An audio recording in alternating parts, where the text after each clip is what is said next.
എല്ലാവരും സന്തോഷിച്ചിരുന്നു. ഞാൻ ആദ്യമായി നടന്നപ്പോൾ, ആദ്യ വാക്കുച്ചരിച്ചപ്പോൾ, സ്കൂളിൽ നല്ല മാർക്ക് വാങ്ങിയപ്പോഴൊക്കെ എല്ലാവരും സന്തോഷിച്ചിരുന്നു.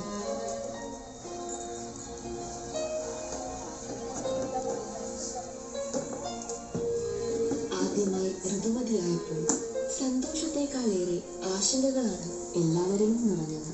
പിന്നീട് എൻ്റെ സ്വപ്നങ്ങൾക്കും എൻ്റെ സ്വാതന്ത്ര്യത്തിനും വിലങ്ങുകൾ വീണു.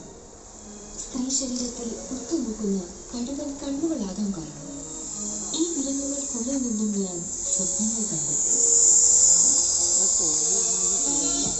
എനിക്കിഷ്ടമുള്ളൊരു ജീവിതം ഞാൻ തിരഞ്ഞെടുത്തു. അങ്ങനെ എന്നെപ്പോലെ വിലങ്ങുകളിൽപ്പെട്ട ഒരുപാട് വനിതകൾക്ക് പ്രചോദനമാകാൻ എനിക്ക് സാധിച്ചു. ഞാൻ ഒരു വനിതയാണ്. ഞാൻ ഒരു മനുഷ്യനുമാണ്.